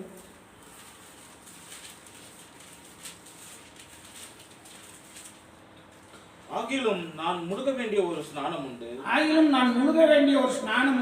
அது முடியும் அளவும் எவ்வளவோ நெருக்கப்படுகிறேன். நான் அதை முடியும் அளவும் நான் எவ்வளவோ நெருக்கப்படுகிறேன் சொல்லி அவருக்கே பயங்கர நெருக்கடி இருக்கு. ஆகிலும் நான் முழுக வேண்டிய ஒரு ஸ்நானம் உண்டு, அது முடியும் அளவு நான் எவ்வளவோ நெருக்கப்படுகிறேன். பல தரப்பு நீங்கள் கிறிஸ்துவனுடைய மரணத்தை, சிலுவை மரணத்தை வந்து அவர் சிலுவையில் அடிக்கப்பட்டார், அவர் 7 வார்த்தையை பேசினார், பிடிக்கப்பட்டாருங்கிறதெல்லாம் நம்ம அது எந்த ராத்திரி அப்படின்லாம் நம்ம நிறைய தியானிச்சிருக்கோம். ஆனால் கிறிஸ்து அந்த சிலுவை மரணத்துக்கு தன்னை ஒப்பு கொடுக்கறதுக்கு அந்த கரெக்ட் ரைட் டைமுக்கு அவர் எப்படி போய் தன்னை பிட்டப் பண்ணுறாங்கிற செய்தியை நீங்கள் 4 அது சுவிசேஷ நூல்லையும் படிச்சுட்டு வந்தீங்கன்னா ரொம்ப இதாக இருக்கும். அவராக வந்து போய் கல்லுகளை எறிந்து கொள்ளதுக்கு அவர் எல்லாரும் ஆயத்தப்படுவாங்க, இவர் மறைந்து போயிடுவார். கல்லறிஞ்சு கொண்டா சிலுவை மரணம் அங்கே ஃபெயிலியர் ஆகிடும் இல்லையா. அப்போ எப்படி வந்து அந்த வேலைக்கு ஸ்திரியே இன்னும் என்னுடைய வேலை வரவில்லைன்னு சொன்ன மாதிரி, இதோ என்னுடைய வேலை வந்ததுன்னு சொல்கிற வரைக்கும் அந்த பிட்டை பார்க்குற விஷயம்லாம் அவ்வளவு ரொம்ப பிரமாதமாக பண்ணி அதை தான் சொல்கிறார். நான் முழுக வேண்டிய ஒரு ஸ்நானம் உண்டு, அது வரைக்கும் நான் எவ்வளவோ நெருக்கப்படுகிறேன்னு சொல்லி அந்த நெருக்கத்தை குறித்து அங்கே சொல்கிறார். அப்போ இந்த கிறிஸ்துவுக்குள் மரித்தவர்கள் முதலாவது உயிர் தெழுந்திருப்பார்கள். அப்போ மரிக்காதவங்களுக்கு அந்த வாய்ப்பு இருக்குமா இருக்காதா? மரிக்காதவர்களுக்கு கிறிஸ்துவுக்குள் ரத்த சாட்சியாக மரிக்க முடியாமல் ஊழியம் மட்டுமே பண்ணிகிட்டு இருக்கவனுக்கு, இல்லை ஏதோ ஒரு வசனத்தை கை கொண்டு நடக்கிறவங்களுக்கு அந்த வாய்ப்பு இருக்குமா இருக்காதா? அதை பார்க்கணும்ல. அப்போ பாருங்கள், லூக்கா 14:14. அப்பொழுது நீ பாக்கியவானாய் இருப்பாய், அப்பொழுது நீ பாக்கியவானாய் இருப்பாய், அவர்கள் உனக்கு பதில் செய்ய மாட்டார்கள், அவர்கள் உனக்கு பதில் செய்ய மாட்டார்கள், நீதிமான்களின் உயிர்த்தெழுதலில் நீதிமான்களின் உயிர்த்தெழுதலில் உனக்கு பதில் செய்யப்படும் என்றார். உனக்கு பதில் செய்யப்படும் என்றார். அப்ப இங்க நீதிமான்களின் உயிர்த்தெழுதலில் உனக்கு பதில் செய்யப்படும் அப்படிங்கிறார் இல்லையா? அப்ப அத 12:13 வாசிக்கிறேன் மேல அதுலயே. அன்றியும் அவர் தம்மை விருந்துக்கு அழைத்தவனை நோக்கி, அன்றியும் அவர் தம்மை விருந்துக்கு அழைத்தவனை நோக்கி, நீ பகல் விருந்தாவது ரா விருந்தாவது பண்ணும்போது உன் சிநேகிதரை ஆகிலும் உன் சகோதரரை ஆகிலும் பந்து ஜனங்களை ஆகிலும் ஐஸ்வர்யமுள்ள அயலகத்தாராயாகிலும் அழைக்க வேண்டாம். அழைத்தால் அவர்களும் உன்னை அழைப்பார்கள். அப்பொழுது உனக்கு பதிலுக்கு பதில் செய்ததாகவும் நீ விருந்து பண்ணும்போது ஏழைகளையும் ஊனரையும் சப்பானிகளையும் குருடரையும் அழைப்பாயாக. அப்பொழுது நீ பாக்கியவானாய் இருப்பாய். அவர்கள் உனக்கு பதில் செய்ய மாட்டார்கள். நீதிமான்களின் உயிர்த்தெழுதலில் உனக்கு பதில் செய்யப்படும் சொல்லி ஒரு எளிய விஷயத்தை இங்க சொல்லிட்டாரு. நீ பெரிய கிறிஸ்துவுக்குள் மரிக்கலாம் வேண்டாம்ப்பா, சின்ன ஒரு சாதாரண விஷயம் சொல்லுது, அதே கடைப்பிடிச்சிக்கோ அப்படின்னு சொல்லி நீ விருந்து பண்ணும்போது உனக்கு தெரிஞ்சவன் நன்மை பெரிய விஐபி எனக்கு சார் மேனேஜராக இருந்தவர் அப்படிலாம் எல்லாத்தையும் கூப்பிட்டு நீ விருந்து பண்ணாத. அவங்களும் அவங்க வீட்டு விசேஷத்தில் உனக்கு சோறு போட்டுருவாங்க, பதில் செஞ்ச மாதிரி ஆயிரும். ஆனால் உனக்கு திருப்பி செய்ய முடியாத முகமறியாத ஏழை எளியவனுக்கு உடல் ரீதியாக முடியாதவர்களுக்கு நீ செய்த உதவி நீதிமான்களின் உயிர்த்தெழுதலில் உனக்கு அங்கே ஒரு லிஸ்ட்டு போட்டு இவன் இதெல்லாம் செஞ்சுருக்கான், இவனும் அந்த மரித்தவர் வரிசையில் முதலாவது உயிர்த்தெழுதல் வரிசையில் வரட்டும்னு சொல்லி அங்கே உங்களுக்கு பதில் செய்யப்படும் சொல்கிறாரு. அப்போ அங்கே கிறிஸ்துவுக்குள் முதலாவது மரித்தவர்கள் மட்டுமல்ல, கிறிஸ்துவின் வசனத்தை கை கொண்டு நடக்கிறவர்களுக்கும் அந்த வரிசை ஒழுங்கில் இடம் இருக்குங்கிறத இங்கே நம்ம பார்க்குறோம். அடுத்தது பாருங்க, மத்தேயு 25 34-40. மத்தேயு 25. தான தர்மம் பண்ணுறதால சாதாரண விஷயமா நினைக்கணும். 25 மத்தேயு 25:34-40. அப்பொழுது ராஜா தமது வலது பக்கத்தில் நிற்பவர்களை பார்த்து, வாருங்கள் என் பிதாவினால் ஆசீர்வதிக்கப்பட்டவர்களே, உலகம் உண்டானது முதல் உங்களுக்காக ஆயத்தம் பண்ணப்பட்டிருக்கிற ராஜ்யத்தை சுதந்தரித்துக் கொள்ளுங்கள். பசியாய் இருந்தேன், எனக்கு போஜனம் கொடுத்தீர்கள். தாகமாய் இருந்தேன், என் தாகத்தை தீர்த்தீர்கள். அந்நியனாய் இருந்தேன், என்னை சேர்த்துக் கொண்டீர்கள். வஸ்திரமில்லாது இருந்தேன், எனக்கு வஸ்திரம் கொடுத்தீர்கள். வியாதியாய் இருந்தேன், என்னை விசாரிக்க வந்தீர்கள். காவலில் இருந்தேன், என்னை பார்க்க வந்தீர்கள் என்பார். அப்பொழுது நீதிமான்கள் அவருக்கு பிரதியுத்தரமாக, ஆண்டவரே, நாங்கள் எப்பொழுது உம்மை பசியுள்ளவராக கண்டு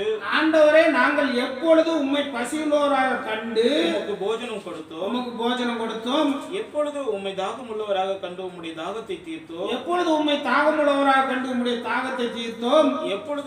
அந்நியராக கண்டு உம்மை சேர்த்துக் கொண்டோம்.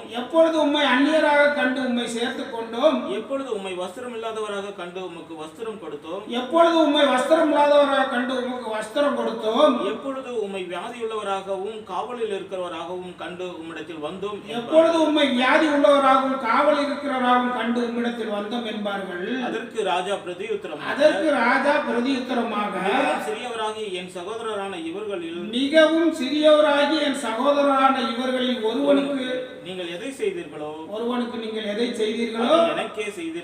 எனக்கே செய்தீர்கள் என்று மெய்யாக உங்களுக்கு சொல்லுகிறேன் என்பார் சொல்லி, அப்போ ஏழை எளியவனுக்கு செய்த எல்லா உதவியுமே கடவுளுக்கு செஞ்சதுதான். அதான் ஏழையின் சிரிப்பில் இறைவனை காணலாங்கிறது அதுதான். அப்போ ஏழைகளுக்கு செய்ய சொல்றாங்க. அப்போ இங்கே தான் நீதிமான்களின் உயிர்த்தெழுதலில் நம்ம பங்கடைய முடியும். இதை செய்யாமல் போனீங்கன்னா கீழே 47 சொல்றாரு பாருங்க. 47 45. அப்பொழுது அவர் அவர்களுக்கு பிரதியுத்தரமாக மிகவும் சிறியவர்களாகிய இவர்களில் ஒருவனுக்கு எதை செய்யாதிருந்தீர்களோ எனக்கே செய்யாதிருந்தீர்கள் என்று மெய்யாகவே உங்களுக்கு சொல்கிறேன்னு சொல்லிட்டாரு. பார்த்தீங்களா? அப்போ நீ ஏழை எளியவர்களுக்கு செய்யும் போது கடவுளுக்கே செய்யற மாதிரி அது ஒரு காரியமா மாறுது. அதுல உங்களுக்கு நீதிமான்களின் உயிர்த்தெழுதல்ல பதில் செய்யப்படுங்கிற அந்த பங்களிப்பு இருக்குது. யோவான் 5ஆம் அதிகாரம் 29. அதுக்கு முன்னாடி அந்த கீழே 46 வாசிக்கிறீங்க. மன்னிக்கணும், நானும் சொல்லலை. மத்தேயு 25:46 அதான் மெயின். 25:46. அந்தபடி இவர்கள் நித்திய ஆக்கினை அடையும். யாரு மேல சொன்ன அந்த ஏழை எளியவனுக்கு செய்யாதவர்கள் நித்திய ஆக்கினை அடையவும். நீதிமான்களோ யாரு? நீதிமான்கள் யாரு? நீங்க செஞ்சவங்க நீதிமான்கள் ஆகி நீதிமான்களோ நித்திய ஜீவன் அடையவும் போவார்கள் என்றார். பாத்தீங்களா? அப்ப அங்க உயிர்த்தெழுதல்ல உங்களுக்கு பங்கு இருக்குன்னா நீங்க கிறிஸ்துவுக்குள் மரிக்கணுங்கிறது இல்லை. கிறிஸ்துவனுடைய வார்த்தையை, பிதாவினுடைய வார்த்தையை கை கொண்டு செஞ்சாலே போதுங்கிறத அங்க நம்ம பார்க்கிறோம். அப்புறம் யோவான் 5:29 பாருங்க. அப்பொழுது நன்மை செய்தவர்கள் ஜீவனை அடையும்படி எழுந்திருக்கிறவர்களாகவும் தீமை செய்தவர்கள் ஆக்கினை அடையும்படி எழுந்திருக்கிறவர்களாகவும் புறப்படுவார்கள். அதுக்கு முன்னாடி வசனம் 28. இதை குறித்து நீங்கள் ஆச்சரியப்பட வேண்டாம். ஏனென்றால் உள்ள அனைவரும் அவருடைய சத்தத்தை கேட்கும் காலம் எல்லாத்தையும் தான் வெளியே வாம்பாரு. லாசர் மட்டும் இல்ல, எல்லாரும் கம்மோட்டுன்னு சொல்லி எல்லாரும் வெளியே வந்துருவாங்க. ஆனா வந்த பிறகு என்ன ஆகும்னா, நன்மை செய்தவர்கள் ஜீவனை அடையும்படி எழுந்திருக்கிறவர்களாகவும் தீமை செய்தவர்கள் ஆக்கினை அடையும்படியும் எழுந்திருக்கிறவங்க புறப்படுவார்கள் அங்க சொல்றாரு. அப்போ இது மட்டும் இல்லாமல் அந்த அப்போஸ்தலர் 24:15 பாருங்களா. அப்போஸ்தலர் 24:15. நீதிமான்களும் அநீதிமான்களுமாகிய மரித்தோர் உயிர்த்தெழுந்திருப்பது உண்டென்று அநீதிமான்களுமாகிய மரித்தோர் உயிர்த்தெழுந்திருப்பது உண்டென்று இவர்கள் கடவுளிடத்தில் நம்பிக்கை கொண்டிருக்கிறார்கள். இவர்கள் தேவனிடத்தில் நம்பிக்கை கொண்டிருக்கிறது போல நானும் நம்பிக்கை கொண்டிருக்கிறேன்னு சொல்லி அங்க பவுல் சொல்றாரு இல்லையா? அப்போ நீதிமான்களும் அநீதிமான்களும் எல்லாரும் தான் பிறகுள்ள அனைவரும் அவருடைய சத்தத்தை கேட்கும் காலம் எழுந்திருப்பார்கள் இங்க சொல்றாரு. அப்போ அடுத்தது பாருங்க, இந்த விசுவாசத்தின் படிநிலை வரிசை எப்படின்னு கேட்டீங்கன்னா, எபிரேயர் 11ஆம் அதிகாரத்தில் 1 இருந்து வரிசையா 13 வரைக்கும் சொல்லிட்டே வருது. வாசிக்க நேரம் இருக்காது, உங்களுக்கு தெரிஞ்ச கதை தான். அப்போ அங்கே யார்ல இருந்து ஆரம்பிக்க? முதல்ல ஆபேல்ல இருந்து ஆரம்பிக்கு. ஆபேல், நோவா, ஆபிரகாம், சாராளு இல்லையா? இப்படி எல்லாத்தையுமே அங்கே சொல்லிட்டே இவர்கள் அந்நியரும் பரதேசியுமா தூரத்தில் அதை கண்டு மறித்து தான் போனாங்கன்னு இருக்கு இல்லையா? அப்போ இந்த விசுவாசத்தின் படிநிலைப்படி யார் முன்ன எந்திரிப்பா யார் பின் எந்திரிப்பா அதெல்லாம் கிடையாது இல்லையா? யாருக்கு நியமிக்கப்பட்டிருக்கோ அவர்கள் எழுந்திருப்பார்கள் தான் இங்கே வேத சத்தியம் நமக்கு இது வரைக்கும் சொல்லிட்டு வந்திருக்கு. இப்போ நமக்கு சொல்ல வந்தது என்னன்னா, அவனவனும் தன் வரிசையில் உயிர்ப்பிக்கப்படுவான்னா நமக்கான வரிசை ஏதோ ஒன்று எங்கேயோ இருக்குன்னு நீங்கள் நினைச்சிட வேண்டாம். நம்ம தான் நியமிக்கணும், நம்ம தான் தேர்ந்தெடுக்கணுங்கிறத அங்கே சொல்ல வராது. அப்போ அங்கே கிறிஸ்துவுக்குள் மரித்தவர்கள் முதலாவது உயிர்த்தெழுந்தார். ரத்த சாட்சியாக மறிக்கணுமான்னு பார்த்தா மறிக்கணும், வாய்ப்பு இருந்தால் மறிக்கணும் இல்லையா? அதையும் உங்களுக்கு வாய்ப்பு இல்லை அப்படின்னா என்ன செய்யணும்? இந்த மாதிரி வசனத்தை கை கொண்டு நன்மை செய்தவர்கள் நித்திய ஜீவனை அடையும்படி எழுந்திருக்கிறான்னு சொல்லி அந்த வாய்ப்பையாவது நம்ம பயன்படுத்திக்கணும். அப்போ இந்த விசுவாசத்தின் படிநிலைப்படி இப்படி சொல்லிட்டு வருது. அப்போ இங்கே ஆதியாகமம் 5:24 என்ன சொல்ல பாருங்க.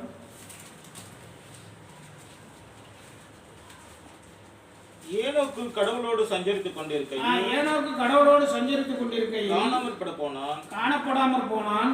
தேவன் அவனை எடுத்துக்கொண்டார் சொல்லி இவர் காணப்படாமற் போனார் சொல்லி இவர் மரிக்கலைங்கிற மாதிரி பரலோகத்துக்கு நேரடியாக போன மாதிரி அங்கே சொல்லியிருக்கு. எலியாவை குறித்து அப்படிதான் சொல்லுவாங்க. யோவான் 3:13 அதுக்கு சரியா பதில் சொல்லிடுவோம் இல்லையா?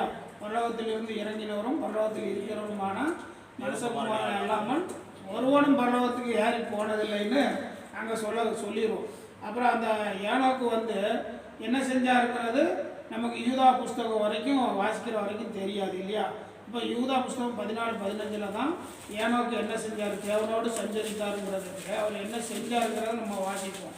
அப்போ கிறிஸ்து வந்து 1000 பரிசுத்தவான்களோட வருவாருன்னு முன்னறிவித்து சொன்னது இந்த ஏனோக்குன்னு அங்கே வருது. யூதா 14:15 ஆதாமுக்கு 7ஆம் தலைமுறையான ஏன்னா நிறைய ஏனோக்கு ஏனோக்கு இருக்கிறாங்க. அப்போ யாருன்னு தெரியாமல் போயிடக்கூடாதுன்னு ஆதாமுக்கு 7ஆம் தலைமுறையான ஏனோக்கும் இவர்களை குறித்து இதோ எல்லாருக்கும் நியாய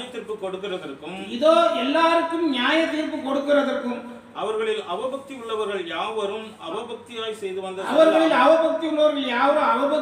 செய்து வந்த சகல அவபக்தியான கிரியைகளின் நிமித்தம். பக்தின்னு சொல்லிட்டு பக்தி விருத்திக்கு நம்ம எல்லாம் செய்யறோம்னு சொல்லிட்டு சபை ஒழுங்குகளே சரியில்லை.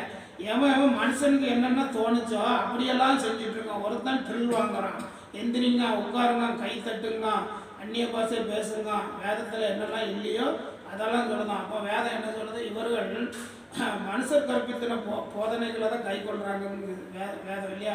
இவர்கள் தங்கள் உதடுகளினால் என்னை கணம் பண்ணுகிறார்கள், அவர்கள் இருதயமோ எனக்கு தூரமாக இருக்கிறது. இவர்கள் மனுஷர் கற்பித்த வீணான கற்பனைகளை கை கொண்டு நடக்கிறாங்கிறத அங்கே வேதம் நமக்கு அறிஞ்சிட்டு காட்டுகிறது. இப்படி வந்து பக்தின்னு சொல்லிட்டு அவபக்தியான காரியங்களை செய்கிறாங்க. துதிக்கிறோன்னு சொல்லிட்டு ஒவ்வொருத்தரும் எந்திரிச்சு 15 நிமிஷம் 20 நிமிஷம் சொல்லிகிட்டே இருக்கான். ஒருத்தரை போய் நீங்கள் ஒயாம சார் வணக்கம், சார் வணக்கம், சிவப்பு சட்டை போட்ட சார் வணக்கம், பூதா பேண்ட் போட்டிருக்க சார் வணக்கம், சுருள் முடி வச்சிருக்க சார் வணக்கம், ஒரே ஆளை பல விதமாக சொல்லிக்கிட்டே இருந்தீங்கன்னா எப்படி இருக்குன்னு சொல்லுவாங்க இல்லையா? நீ ஆராதிக்க தான் வந்திருக்க, துதிக்க தான் வந்திருக்க, அங்கே ஆராதனை ஒழுங்கு என்ன அதை மட்டும் செஞ்சுட்டு மீதியெல்லாம் கற்றுக்கொள்ள தானே வந்திருக்கோம். கற்றுக்கொண்டு அதை கடைபிடிக்கிறதுக்கு நம்ம வாழ்க்கையில் அபியாசப்படுத்துறதுக்கு வந்திருக்குங்கிறதே விட்டு போட்டு ப்ரைஸ் பண்ணதாரமா பக்தியோட வாசல் தானே அதெல்லாம் இருக்காது. உங்கள் பக்தி காலையில் காணப்படும், பனியை போல வெயில் வந்தவொடனே காணாமல் போகுதாப்பாங்கிறாரு. வெளியே நீ நிழலுக்குள்ளே இருக்கிற வரைக்கும் பக்தியாக இருக்கு. கூடாரத்துக்கு வெளியே வெயில் பட்டுச்சுன்னா உலக ரீதியான அழுத்தம் உனக்கு கிடைச்சவன என்ன ஆகுது, பக்தியெல்லாம் காணாமல் போயிடுது. அப்போ அவபக்தியான கிரியைகள் நிமித்தமும் அடுத்தது தமக்கு விரோதமாய் அவபக்தி உள்ள பாவிகள் பேசின கடின வார்த்தைகள் எல்லாவற்றின் நிமித்தமும் அவர்களை கண்டிக்கிறதற்கும் ஆயிரமான தமது பரிசுத்தவான்களோடு கூட கர்த்தர் வருகிறார் என்று முன்னறிவித்தான் சொல்லி ஏனோக்கு தான் 1000 பரிசுத்தவான்களோடு கூட வருகிறார் சொல்லி. அப்போ இது வந்து 2ஆம் வருகையை சொல்றாரு. இப்போ முதல் வருகையில் தான் பரிசுத்தவான்களை வந்து கூட்டிகிட்டு போயிடுறாருல்ல. அப்போ 2ஆம் வருகையை குறித்து ஏனோக்குங்க சொல்கிறாரு. அவன் பரிசுத்தவான்கள் உயிர் தெழுந்து போவாங்க அப்படிங்கிறத சொல்லி பரிசுத்தவான்கள் 2ஆம் வருகையில் அவரோட கூட வந்து இங்கே நியாய தீர்ப்புக்கும் ஆளுகை செய்யவும் அவர்கள் அங்கு பங்கெடுப்பாங்கிறத அங்கே ஏனோக்கு சொல்கிறாரு. அப்புறம் அந்த யூதாசுக்கு உயிர் தெழுதல் உண்டா? யூதாசுக்கு பாவ மன்னிப்பு உண்டா? இல்லையா? ஏன்னா யூதாசும் வந்து 12 அப்போஸ்தலர்களில் ஒருத்தராக நியமிக்கப்பட்டவர் தான். ஆனால் வந்து இந்த கேட்டின் மகன் வேத வசனத்தின்படி கெட்டு போனான அல்லாமல் மற்றபடி வந்து நாங்கள் 12 பேரும் இப்படி ஒருத்தராக பிரிஞ்சிருக்க வேண்டியது இல்லைங்கிறத அங்கே பேதுரு தேர்ந்தெடுக்கும் போது சொல்கிறாரு இல்லையா? அப்போ யூதாசுக்கு இருக்குது பாவ மன்னிப்பு இருக்குது, அவருக்கும் உயிர் தெழுதல் வரிசை இருக்குது. ஏன்னா குற்றமில்லாத இந்த ரத்தத்தை காட்டி கொடுத்தேனேன்னு கடைசியில் அவர் வருத்தப்பட்டு அவங்க காசே வேண்டான்னு கொண்டு கொடுத்தாரு. அது வாம்பாடு போடான்ட்டாங்க. அப்போ தலைகளை தொங்கி குடல் வடித்து செத்து போயிட்டார். அப்போ மனம் கசந்துட்டா, மனம் திரும்பிட்டான், பாவ மன்னிப்பு அந்த பணம் ரிட்டர்ன் பண்ணப்பட்டதுனால அதுவும் வேத வசனத்தின்படி தான் நடக்கும். எனக்கு 30 காசை நியமித்தார்கள், உயர் நிலத்துக்கு அதை கொடுத்தார்கள்னு அங்கே சொல்லப்பட்டபடி தான் நடக்கும். அப்போ இங்கே யூதாசுக்கும் உயிர்த்தெழுதல் இருக்குது. அவர் வந்து 2ஆம் மரணத்தை அவர் திரும்பவும் சந்திக்காதபடிக்கு அவர் அங்கே மனம் திரும்பி இல்லையா? அப்போ இந்த யூதாஸுக்கு இடத்துல யாரை தேர்ந்தெடுத்தாங்க? யார் தேர்ந்தெடுத்தாங்க? போதகர், சுவிசேஷ ஊழியர் இப்படி இருந்தா சொல்லுங்க. மத்தியாவை தேர்ந்தெடுத்தாங்க இல்லையா? அப்போ மத்தியாவை தேர்ந்தெடுக்கும் போது 12வது அப்போஸ்தலராக அவரை தேர்ந்தெடுக்காங்க. வெளியே பூரா என்ன சொல்கிறாங்கன்னா சபைகளில், ஆனால் இவர் தாயா 12வது அப்போஸ்தலர் பவுல் தாயா அப்படின்ட்டாங்க. ஒரு பைபிள் காலேஜில் அப்படி ஒரு பிரின்சிபல் பேச, நான் வந்து இந்த சம்பவத்தை சொல்ல சீட்டு போட்டு மத்தியாவை தேர்ந்தெடுத்து நீங்கள் எப்படி 12வது அப்போஸ்தலர்னா, மத்தியாவை பற்றி எங்கும் குறிப்பே இல்லையா, அவர் என்ன செஞ்சாருங்கிறதே இல்லையா அப்படிங்கிறாரு. நீங்கள் அப்போஸ்தலர் நல்லா படித்து பாருங்க அப்படின்னு சொல்லி மத்தியா செய்த ஊழியமாக இருக்குது அப்படின்னு சொல்லி அங்கே சொல்லி, நீங்கள் வந்து பைபிள் காலேஜ் நடத்துங்க, ரொம்ப கவனமாக போதிக்கணும்னு சொன்னோன்னா அவர் அந்த இடத்த விட்டே போய் ரூமுக்குள்ளே அடைப்பட்டு ரொம்ப வருத்தப்பட்டு கண்ணீர் விட்டுட்டார். தெரியுதா? ஆனால் என்னன்னு கேட்டிங்கன்னா 12வது அப்போஸ்தலராக இவர் வந்து தன்னை முன்னிறுத்துறாரு. அவர் 12வது அப்போஸ்தலர் நிறுத்தலை, அப்போஸ்தலர்களில் முதலாவது கர்த்தர் கிறிஸ்துவுக்குள் மரித்தவர்கள் முதலாவது உயிர் தெரிந்திருப்பாரு. அந்த போட்டிக்கு வராரு பவுல் இல்லையா? அப்போ இங்கே பாருங்கள், மத்தியாஸ் ஊழியம் செஞ்சாரா இல்லையான்னு பாருங்கள். அப்போஸ்தலர் 1ஆம் அதிகாரம் 24 24 1ஆம் அதிகாரம் அப்போஸ்தலர் 1ஆம் அதிகாரம் 24-26. எல்லாருடைய இருதயங்களையும் அறிந்திருக்கிற கர்த்தாவே, எல்லாருடைய இருதயங்களை அறிந்திருக்கிற கர்த்தாவே, யூதாஸ் என்பவன் தனக்குரிய இடத்திற்கு போகும்படி இழந்து போன இந்த ஊழியத்திலும் இந்த அப்போஸ்தல பட்டத்திலும் பங்கு பெறுவதற்காக, எல்லாருடைய இருதயங்களும் அறிந்திருக்கிற கர்த்தாவே, யூதாஸ் என்பவன் தனக்குரிய இடத்துக்கு போகும்படி இழந்து போன இந்த ஊழியத்தில் இந்த அப்போஸ்தல பட்டத்திலும் பங்கு பெறுவதற்காக, இவ்விரண்டு பேரில் தேவரில் தெரிந்து கொண்டவனை எங்களுக்கு காண்பிக்கிறவர்கள் என்று ஜெபம் பண்ணி, யாரு? பர்சபா எனப்பட்ட யோசேப்புங்கிறதையும் மத்தியாங்கிறதையும் நிறுத்துறாங்க.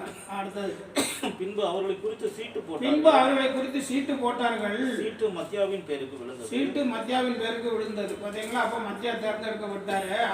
அப்புறம் வந்து 2ஆம் அதிகாரம் 14 வாசிங்க அப்போஸ்தலர். அப்பொழுது பேதுரு 11 பேரோரும் கூட நின்று அவர்களை நோக்கி உரத்த சத்தமாய் யூதர்களே, எருசலேமில் வாசம் பண்ணுகிற ஜனங்களே, நீங்கள் எல்லாரும் அறிந்து கொள்வீர்களாக, என் வார்த்தைகளுக்கு செவி கொடுங்கள்.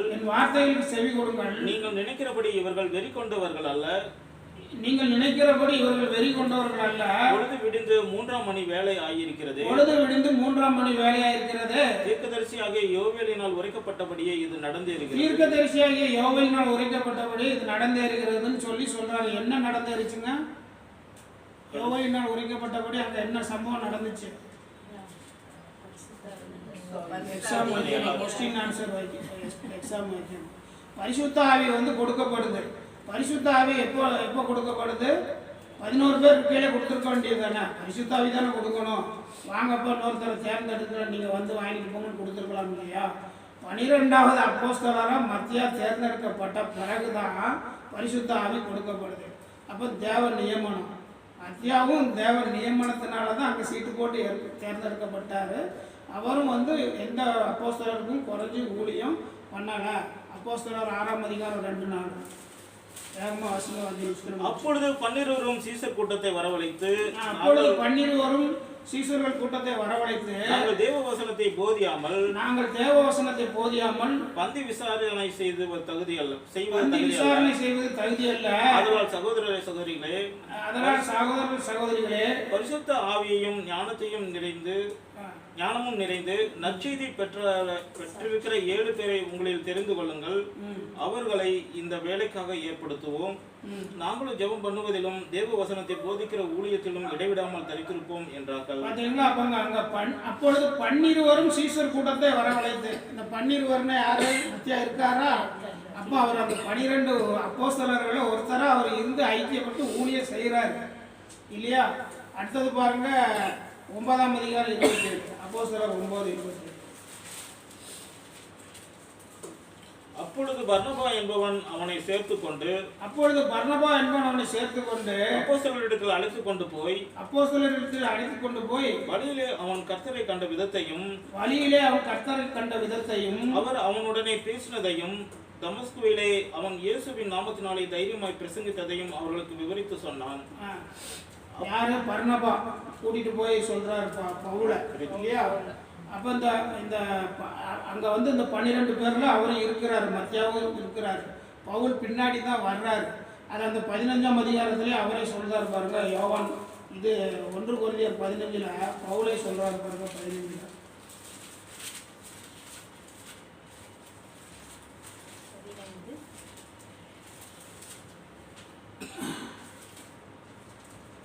15:9 நான் அப்போஸ்தலர்கள் எல்லாரும் சிறியவனாய் இருக்கிறேன். நான் அப்போஸ்தலர்கள் எல்லாரையும் சிறியவனாய் இருக்கிறேன். தேவனுடைய சபையை துன்பப்படுத்தினதினாலே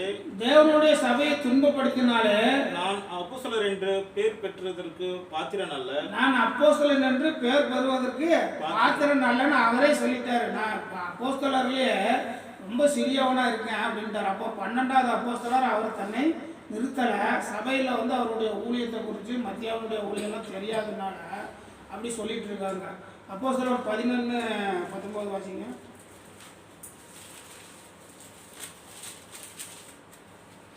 ஸ்தேவான் நிமித்தமாய் எழும்பின உபத்திரவத்தினாலே சிதறடிக்கப்பட்டவர்கள் சுவிசேஷ வசனத்தை யூதர்களுக்கே அன்றி மற்ற ஒருவருக்கும் அறிவியாமல் பெனிக்கே நாடு சீக்கிர தீவு அந்தியோகியா வரைக்கும் சுற்றி இருந்தார்கள் சொல்லி சீசர்கள் பூரா பிரிஞ்சு போயிட்டாங்க. இதுல வந்து மத்தியா வந்து பேதுரு கூட ஊழியம் பண்றாரு, அப்புறம் வந்து அந்திரியா கூட ஊழியம் பண்றாரு. இப்படி வந்து பல இடங்கள்லயே ஒரு சக அப்போஸ்தலர் கூட மத்தியா ஊழியம் செஞ்சிருக்காரு. இந்தியாவிலையும் தோமா கூட வந்து ஊழியம் செஞ்சிருக்கிறாரு. அப்போ அவர் வந்து மத்தியா வந்து தேர்ந்தெடுக்கப்படுறதுக்கு முன்னாடி 70 சீசர்கள் ஒருத்தராக இருந்தார். அவர் 12வது அப்போஸ்தலர் தேர்ந்தெடுக்கப்பட்டது தான் பரிசுத்த ஆவியாக கொடுக்கப்பட்டது.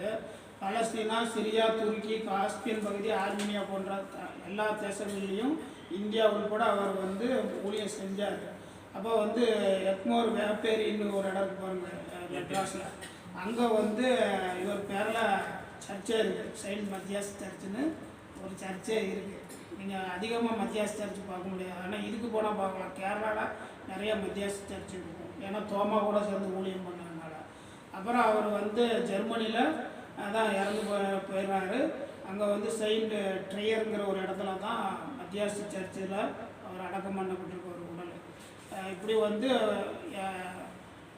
இவர் செஞ்சாரா செய்யலையா அப்படிங்கிறத குறித்து இங்கே சொல்ல வந்தேன். அப்போ அவனவன் தம் வரிசையில் உயிர்ப்பிக்கப்படுவான்னா அந்த வரிசை ஒழுங்கு இயேசு கிறிஸ்துவிட்ட இல்லை, பிதாவானவர் தான் நியமிக்கணும். அந்த நியமனம் நமக்கு இருக்கணும்னா நம்ம முதல் வரிசைக்கு போகிறதுக்கு நம்ம பாடுபடணும். அவனவன் தம் வரிசைங்கிறது வந்து கடவுள் வந்து டோக்கன் கொடுத்து வைக்கலைங்கிறத இது பார்க்கணும். அப்போ இங்கே என்னெல்லாம் பார்த்தோம்னா கிறிஸ்துவுக்குள் மரித்தவர்கள் முதலாவது உயிர் தருவார்கள். அப்புறம் வந்து நீங்கள் வந்து கிறிஸ்துவுக்குள் மரிக்காமல் போனால் எப்படி நீங்கள் வந்து அந்த இடத்த எடுத்துக்கலாம், வார்த்தைகளை கை கொள்வது மூலமாக இல்லையா? அங்கே ஒரு 8ஆம் அதிகாரத்தில் ஒரு நிறைவாக ஒரு வசனம், யோவான் 8ஆம் அதிகாரத்தில்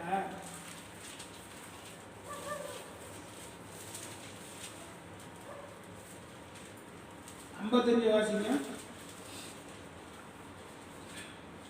ஆயினும் நீங்கள் 8:55 ஆயினும் நீங்கள் அவரை அறியவில்லை. நான் அவரை அறிந்திருக்கிறேன். நான் பிதாவை அறிந்திருக்கிறேன். அவரை அறியேன் என்று சொல்லேனாகில் உங்களைப் போல நானும் பொய்யனாய் இருப்பேன். அவரை நான் அறிந்து அவருடைய வார்த்தையை கை கொண்டிருக்கிறேன். அவருடைய வார்த்தையை கை கொண்டிருக்கிறேன் இயேசு கிறிஸ்து சொல்றாரு. பார்த்தீங்களா? அப்போ வார்த்தையை கை கொண்டதுனால தான் மரித்தோரிலிருந்து உயிர்த்தெழுந்ததில் கிறிஸ்து முதற் பலனானார். அப்போ நம்மளும் முதற் பலனாக ஆகணும்னா வார்த்தையை கை கொண்டு நடக்கணும். அப்போ அந்த அவனவன் தம் வரிசையில் உயிர்ப்பிக்கப்படணும்னா நம்ம வரிசையை நம்ம தான் முதல் ரேங்குக்கு போகிறதா கடைசி ரேங்குக்கு போகிறதா முடிவு பண்ணுங்கிறது தான் இந்த நாளின் எல்லாமே அடியானை மறைத்து உங்களோட இடைப்பட்டு பேசிய திருவிழா வார்த்தைகளுக்காக போராடுவோம். நன்றி ஸ்தோத்திரத்தை ஏறெடுக்கிறேன். தேவநாமம் மகிமைப்படுவதாக.